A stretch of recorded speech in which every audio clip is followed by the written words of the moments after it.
आदिवासी अधूषित रायगड़ा जिले में आज भी लोके अंधविश्वासर बशवर्ती होई गुणी गारडी झड़ा फुंकार विश्वास करुछंती। गुणी गारडी संदेह रे केतेबेले ग्रामवासी काहाकू निर्धुम माड़ मारुछंती तो आउ केउठी परिवार को ग्रामरु बासिंद करा देउतबा देखिबाकू मिलुछि। कोलनरा ब्लॉक अंतर्गत नंदाबाड़ी ग्रामर एक परिवार गुणी गारडी करुतबा संदेह रे ग्रामवासी गत डिसेंबर 31 तारिखरु तांकू ग्रामरु बासिंद करिसेंती। फल दीर्घ 6 मास हेला पीड़ित परिवार ग्राम को जाई न पारी दुर्विसह जीवन काटुछंती। पीड़ित परिवार लोके एने थानाठू आरंभ करी जिलापाल एसपी को लिखित अभियोग करथिले मध्य कोनसी सुफल मिलुनथिबा कहिसंती।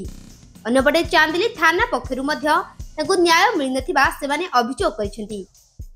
मना पार्वती कुलाका एकलबिले ट्रांसपोर्ट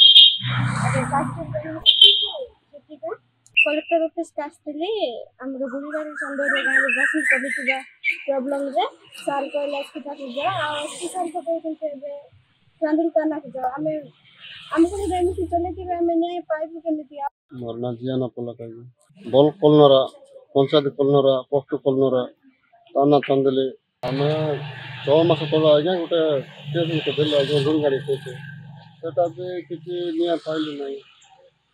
ଏବେ ଅମଲା ଏଟା ଚୋପର ଏତେ ପରିବାର ହେଇକି ଆମେ ରହୁଛନ୍ତି ଏଟା ଜଣେଇବା ପାଇଁ କଲେକ୍ଟର ପାଖରେ ଆଇଲୁ। ଏବେ ବି କିଛି ଆହୁରି କଲେକ୍ଟର ବି କିଛି ଦେଲା ନାହିଁ। ତାପରେ ଏସପି ପାଖରେ ଗଲୁ। ଏସପି କହିଲା ଯେ ଚନ୍ଦିଲ ଟାନାକୁ ଯାଅ ବୋଲିକି। ଏବେ ଚନ୍ଦିଲ ଟାନାକୁ ଗଲେ ମିଶେ ସେ ବି ତ ଏମିତି ପଠେଇ ଦେଉଛନ୍ତି। ଆମର 10 ଏକର ଜମି ଅଛି ସେଠି ଚାଷ କରୁଛୁ ନା ଏବେ ତ ଚାଷ ଟାଇମ୍ ଚାଷ କରୁଛୁ ଚାଷ ଲୋକ ଜାଣିଥିଲେ ଆମର ପିଲା କେମିତି ପୋଷିବେ।